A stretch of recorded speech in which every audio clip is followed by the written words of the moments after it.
Before I box this up and ship it, I'm going to show you how it works. This thing flies beautifully, and you'll see in the next video when I show you it flying. It's set up fantastic. The DX6, great radio. You made a wise choice in getting it. And let's just get started. I'll show you how to use it. To turn the DX6 on, you have to have all the switches up. Otherwise, it'll say switch error. So all switches up. Turn the radio on first. Always radio first, then the quad. Okay? The model I have set up already, DJI Quad. And then you plug in the quad.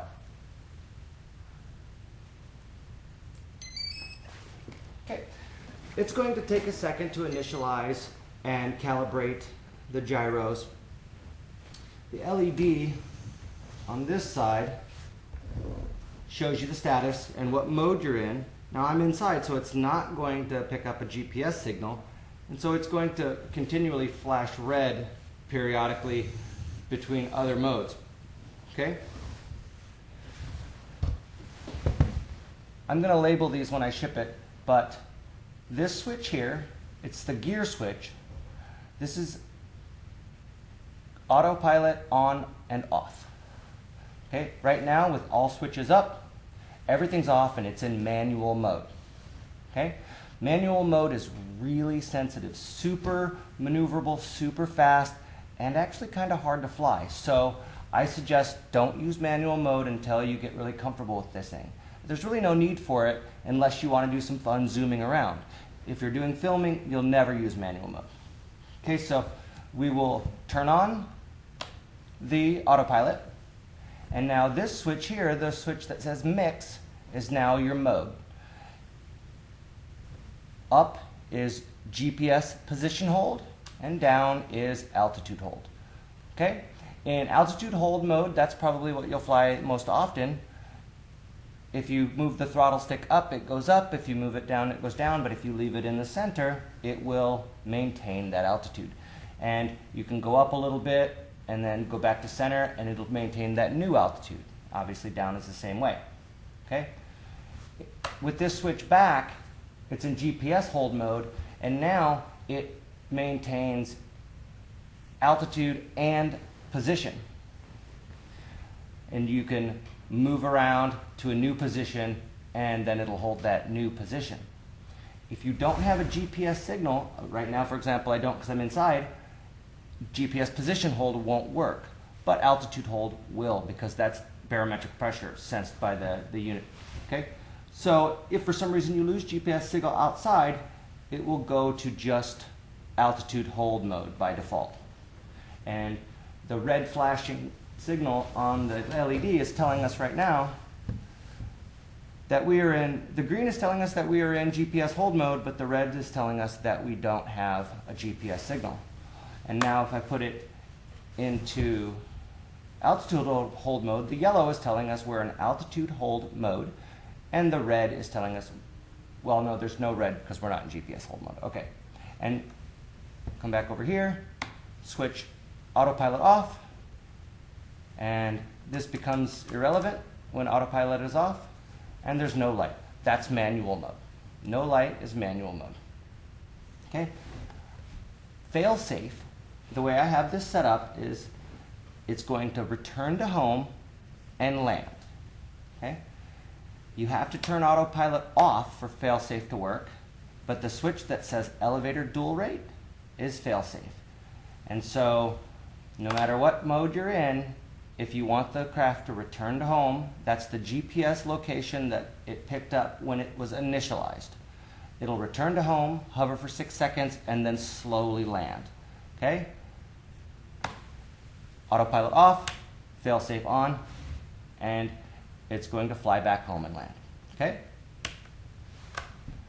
The other switch that we have to talk about is the flap switch. And again, I'm going to label all of these. We'll just put little sticky notes on here.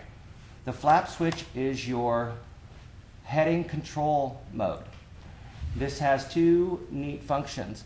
One is course lock and one is home lock. And so normal flying, this is the front, this is the back, forward stick is forward, back, left, right, okay? But if you're out filming a distance away or you lose orientation, it sometimes can be hard to fly.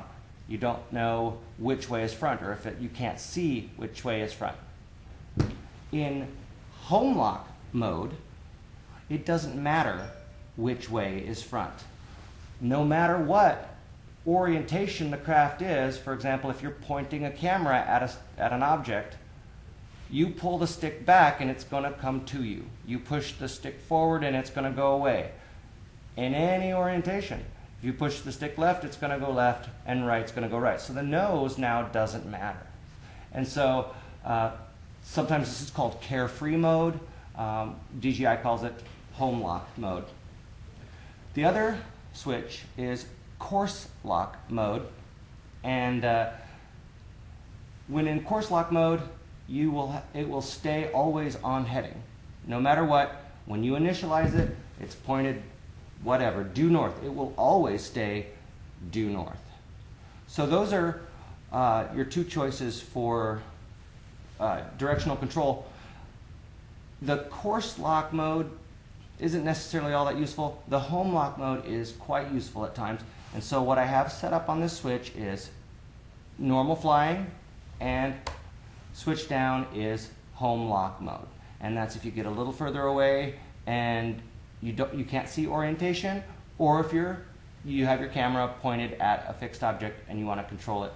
So normal flying, course lock mode, or home lock, I'm sorry. Okay.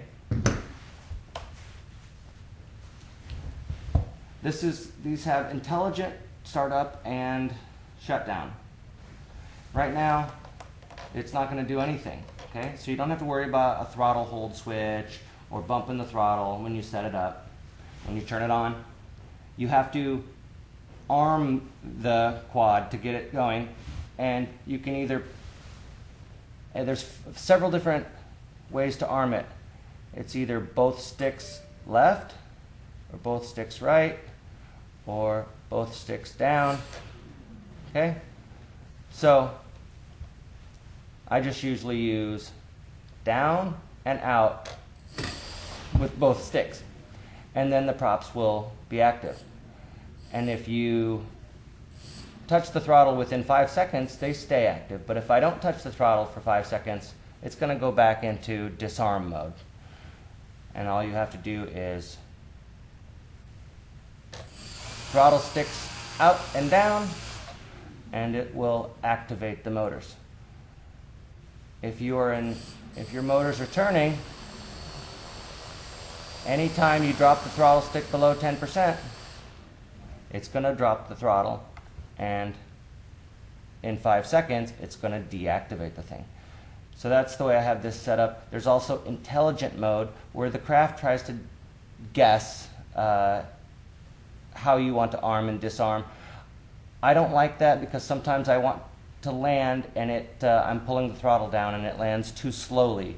And then if I want to kill the power right now, sometimes you get in trouble, and it's just, you just want to bring it down right away. In intelligent mode, once it starts coming down, it'll set down and the props stay turning for a little bit, and I don't like that. So what I have it set up is immediate mode is what it's called. And so you just power down, it immediately comes down, and then the motor's shut off. Okay? In intelligent mode, those motors will stay spinning at a predetermined rotational speed. When it's sitting on the ground and you arm it,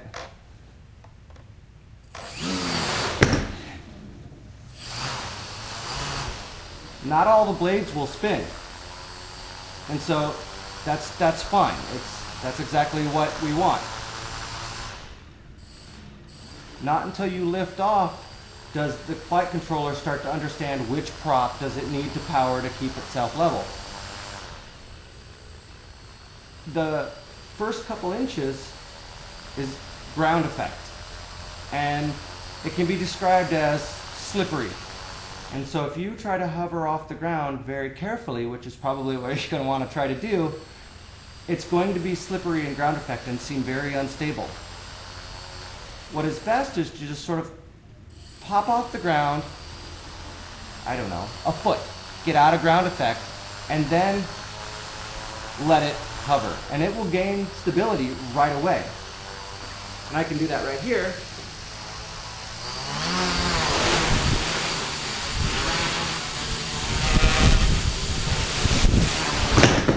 Okay. That was in manual mode, and so it was very, very twitchy and touchy. I was expecting altitude hold mode, and let's do that again.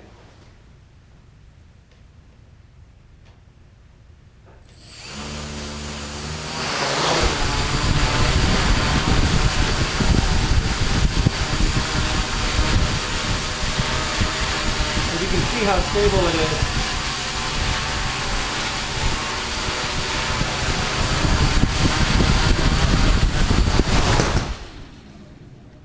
And now I'll try to keep it in ground effect, and you'll see that it slips around quite a bit.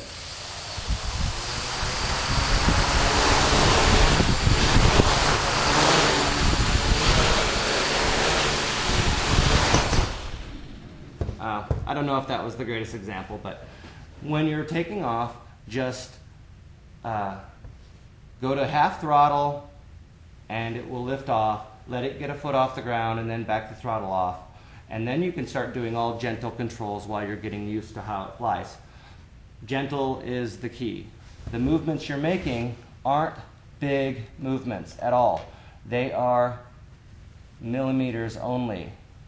And that's usually what people struggle with in the beginning, is their tendency is to start jamming the stick around, overcompensating, and the thing gets wildly out of control. So the movements are incredibly small. Now in altitude hold mode and position hold mode, it's very stable, and you saw that I wasn't touching the sticks at all. In manual mode, it's kind of like a collective pitch helicopter where you can never stop flying. Every single second you have to be making these minor corrections to keep the craft stable. If you 10-degree bank to the right, it's not going to auto level. It will stay 10 degrees banked right and moving right until you tell it to do something else. Whereas the two autopilot modes, if you bank right, let go of the stick, it's going to come back to level and stop, and only drift if it has momentum or if there's wind. In GPS hold mode, as soon as you let go of the sticks, it will stop and stay there within a couple of feet. So it will move around but stay in that box of about 2 or 3 feet square. That's about it, I think. Again, fantastic radio. You can use this for everything. There's 10 model memory, and so you'll just go in here to the menu and model select, and you can choose from any of your 10 that you set up, airplanes, helicopters, quads, whatever you want. I really love this radio. It's a fantastic radio. I'm going to unplug this guy. Remember, battery off, radio off, and turning it on. Radio on, battery on. And that's the same with all the RC devices. You want the radio on before you plug in the device. That way you don't have a device that's on with no radio signal. Some devices, when they're on and no radio signal, they will take off or power up or something like that. And I think you saw earlier that this caught me off guard. Now, it didn't hurt me, but these are very sharp and these can cut you very badly. So you have to treat these carefully. Okay?